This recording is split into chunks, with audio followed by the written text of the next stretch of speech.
It's another edition of Bold Prediction Tuesday, and today it's the defensive line. 5 bold predictions for the Bearcats defensive line heading into the 2022 season on today's episode of Locked On Bearcats. Our Locked On Bearcats, your daily podcast on the Cincinnati Bearcats, part of the Locked On Podcast Network, your team every day.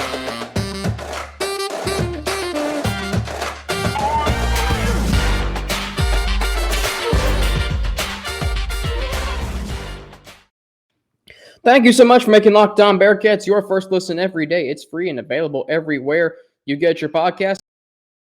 And today we are brought to you by Bet Online this season with more props, odds, and lines than ever before. Bet Online, where the game starts. Alex Frank here with you, your host each and every day, former sports director of UC's Bearcast Media, bringing all of those experiences here to the Locked On Bearcats podcast. Don't forget, if you're watching on YouTube, the Locked On Bearcats YouTube channel, to subscribe. We're up to 231 subscribers and counting, so hit that subscribe button. Follow us to get an alert every time we drop a new episode. So today, it's another episode of Bold Prediction Tuesday. 5 bold predictions for the Bearcats defensive line this season. That's kind of been the major talking point this week.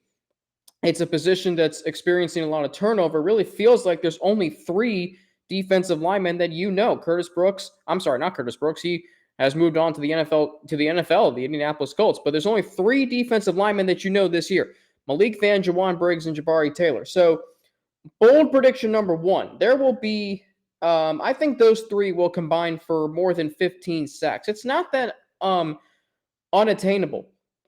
You know, Malik Vann had 4.5 sacks last year. Juwan Briggs had 3. Jabari Taylor had a couple sacks, few sacks. So it's not unfair to ask them, hey, go out there and you 3 combined give us 15 sacks. Curtis Brooks got 7.5, half of 15 by himself. So now you've got essentially 3 Curtis Brooks on your, if you put all those 3 linemen together, you get a Curtis Brooks. So if all 3 can get 5 sacks this season, I think that's feasible. I think one is going to get more, because I think Malik Vann's going to get a lot of playing time. He can be potentially a 3-down lineman. I think Juwan Briggs is going to get a lot of playing time too. We know how talented he is. And I also think Jabari Taylor is going to get his fair share of snaps, because I look at him and I look at the plays he made against Tulsa last year. I look at just, him saving the season. And it was easy to overlook him last year, but he made some incredible defensive plays in that Tulsa game down the stretch. So this is achievable, because if they're going to be the ones, these guys are now going to be the ones generating pressure. It is their D-line now to reign. Curtis Brooks is not here. These guys are taking over the defensive line. When we think about the Bearcats defensive line, it's Malik Vann, Juwan Briggs, and Jabari Taylor. Those are the 3 most recognizable players. So you are counting on them as coaches, as teammates, and as fans to deliver this year. Bold prediction number 2. And you'll notice a lot with these bold predictions, because bold, right? You want to set the bar high. It's why I said last week with the over-under for the Bearcats win total this season, over-under 9 wins. If you wanted to be bold, you take the over. If you wanted to be smart, you might take the under. And if the Bearcats do go over 9 or get to 9, then you're like, well, you know what? At least I, was smart. But if you're bold, if you're feeling confident, you take the over. So number 2, bold prediction Tuesday for the defensive line: there will be a first-team All-AAC selection on this defensive line. Curtis Brooks was last year. Curtis Brooks was a first-team All-AAC defensive lineman. Hopefully Malik Vann and Juwan Briggs can slide in, step up, and replace that production. This is a good D-line right now for Cincinnati that's played behind several other key defensive linemen over the years: Cortez Broughton, Marquise Copeland, Elijah Ponder, Marcus Brown. These guys have been waiting in the wings. They've been being groomed for the last 5 years. And this is a good D-line that's played behind some really good players that will hopefully continue this season. It's not unfair to think. And when I thought about that, I'm like, well, was there an AAC selection first team last year? And sure enough, there was, in Curtis Brooks. And again, you'll notice a theme with the Cincinnati Bearcats. It's recycle and reload, right? So that's where I'm at with the Cincinnati Bearcats defensive line. And that's any position too, as we've seen over the years. the recruiting success that they've had has allowed them to just recycle and reload. And that is what I believe is going to make this D-line a success this year. I think one of these defensive linemen will be so good that they will be a first-team All-AAC. It's not far-fetched to think. Because you think about other AAC teams, UCF, Houston, Tulsa, any team throw out there, they don't really have, they have talented players, but the way Cincinnati has recruited over the years, there's a reason, this team is headed to a Power 5 conference. There's a reason this team went to the college football playoff last year. It's because they can recruit really talented players like the defensive linemen that they have now. And I think if you're Malik Vann, who is a Cincinnati native, went to Fairfield High School, we know how talented he is. This is his team in terms of the defensive line. This is his D line to anchor. And I think he's going to be really good.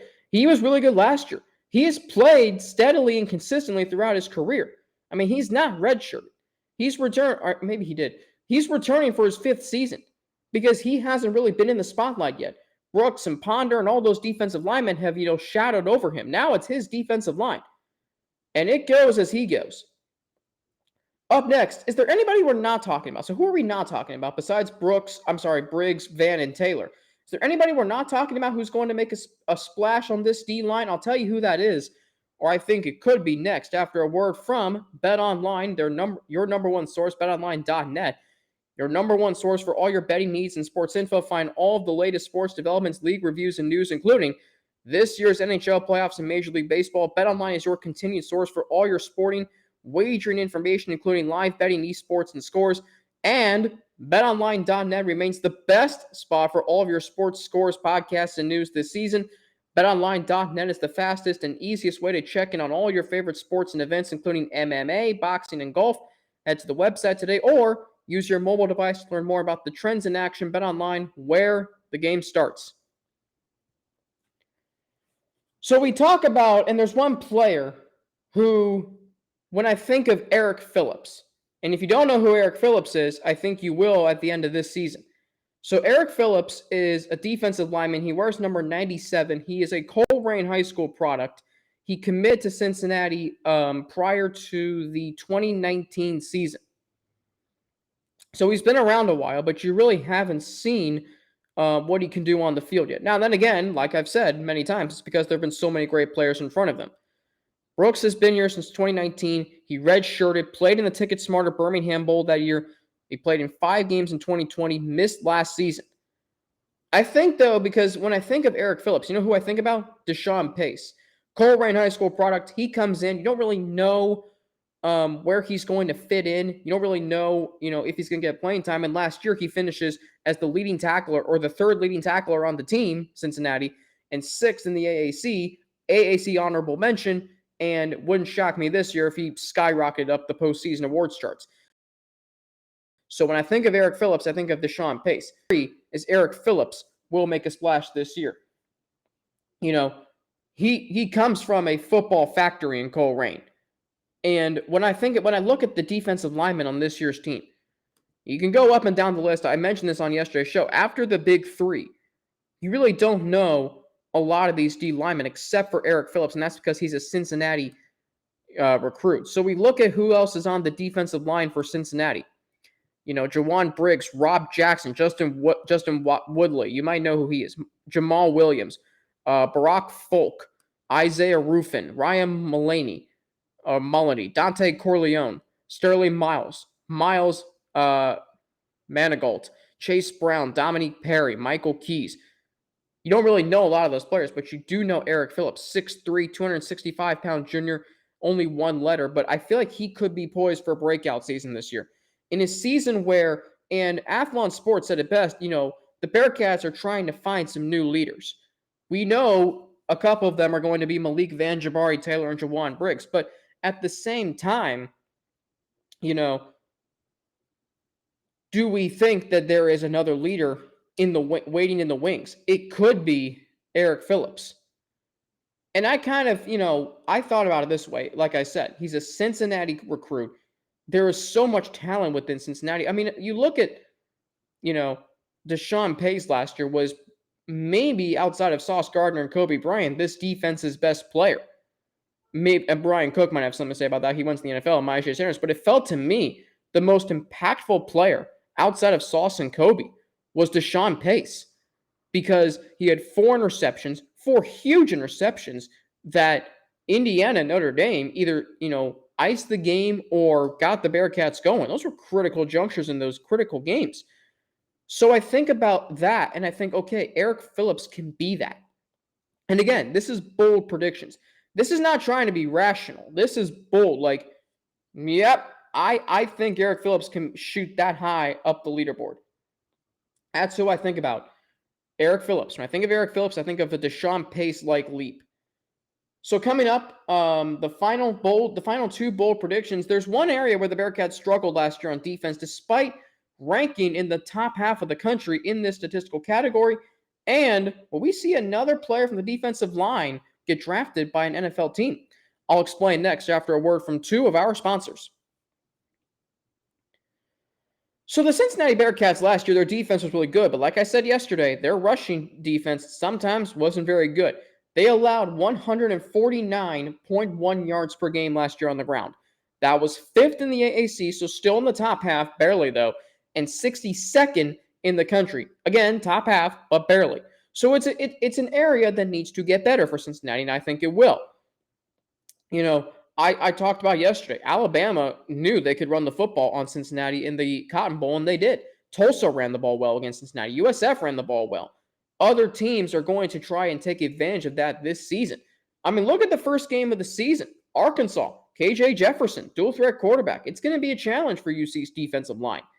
So that leads me to this. Bold prediction number 4, I do believe the Bearcats will lower their rushing yards per game. Here's what needs to happen, though. Malik Vann and Jawon Briggs have to be on the field at the same time. There has to be 2 defensive linemen on the field at the same time. If there is, you have a better chance. Now, preferably, you switch to a 4-3 defense. You don't go 3-3-5. Because that might work in the Big 12, but it's not going to work here because these conference teams, outside of UCF and Memphis and SMU, a lot of these teams want to run the ball straight down your throats. The Bearcats do too. But you have to stop the run too.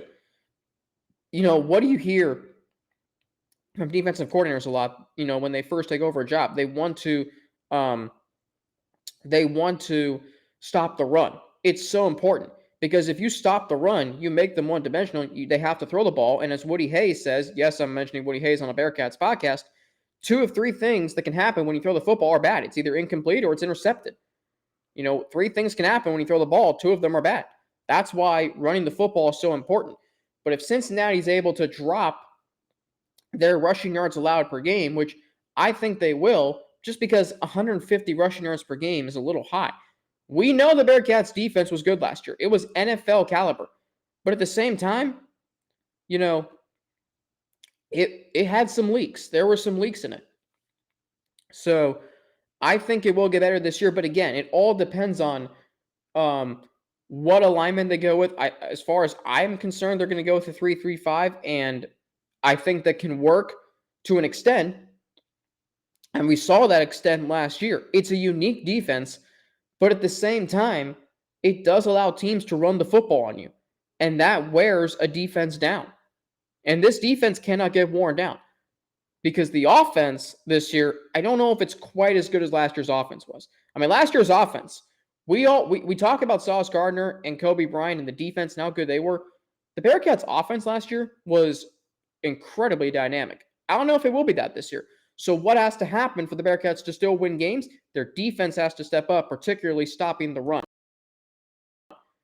So let's go one more. We know there have been some NFL draft picks on this defensive line over the years. Curtis Brooks most recently, Elijah Ponder, Marquise Copeland, Cortez Broughton. We've seen a lot of players get drafted on this defensive line.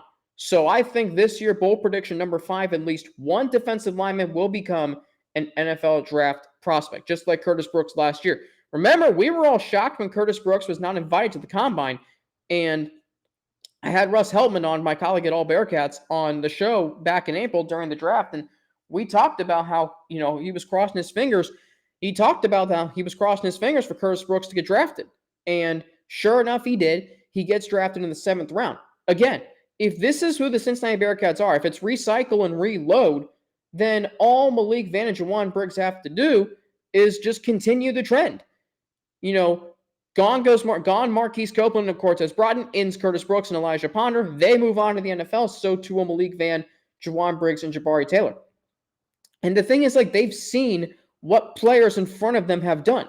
So that gives me the confidence they can continue that. You look at all the wide receiver turnover. Look at the tight end turnover from Josiah DeGuara to Josh Wiley and Leonard Taylor. Look at what they've done. It's just, grooming. It's just when you have stars, they're also getting the guys behind them ready for when they leave. That is a true sign of a great program that can recruit and just continue to recycle and reload, continuously recycle and reload. That's where we are at with this Bearcats football program.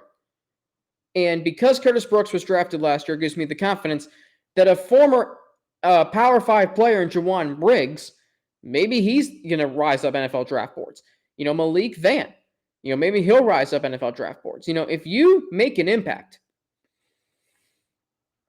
as we've seen over the years, if you can make an instant impact, especially on a team that just played in the college football playoff, especially on a team that is going to be ranked in the top 25 to start the season, especially for a team that is, going to a Power 5 conference, there's going to be a lot of exposure. There's going to be a lot of coverage surrounding the Cincinnati Bearcats on a national level. And from NFL scouts, they will show up and they will notice you if you're Malik Vann or Jawon Briggs or Jabari Taylor. All right, that's going to do it for me today on Locked On Bearcats. Tomorrow, I am more than excited to welcome back my good friend John Garcia Jr., the director of football recruiting for Sports Illustrated. Finally able to have him on the show for the first time in what seems like forever. We're going to talk about all the commits that the Bearcats got in the month of June for 2023, the cornerbacks who have committed for 2023, and why there are just so many of them. Is there a reason why Cincinnati is targeting so many corners for the class of 2023? We'll talk to John Garcia Jr. tomorrow about that. Don't forget on Friday. Friday is July 1st. Next year on July 1st, the Bearcats will be in the Big 12.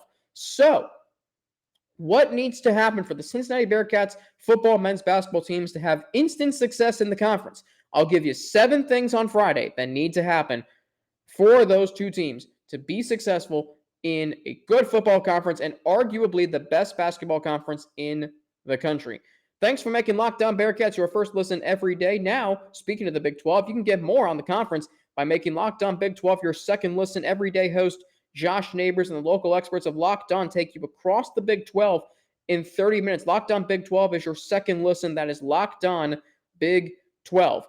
Don't forget, you can follow me on Twitter at Frankie_90 with 2 N's, NNATI. You can follow me on Instagram, AlexFrank9_, or email me at alex3frank@gmail.com. Don't forget to hit that subscribe button on the Locked On Bearcats YouTube channel, up to 231 subscribers and counting, so keep them coming. Follow us to get an alert every time we drop a new episode. And thanks as always for making us your first listen of every day. I'm Alex Frank for the Locked On Bearcats podcast on this Tuesday, June 28th of 2022. Have a great rest of your day, and I will talk to you tomorrow with John Garcia Jr., the director of football recruiting for Sports Illustrated. Until then, have a great rest of your Tuesday. Thanks for making us your first listen every day. I'm Alex Frank for the Locked On Bearcats podcast. Have a great rest of your Tuesday.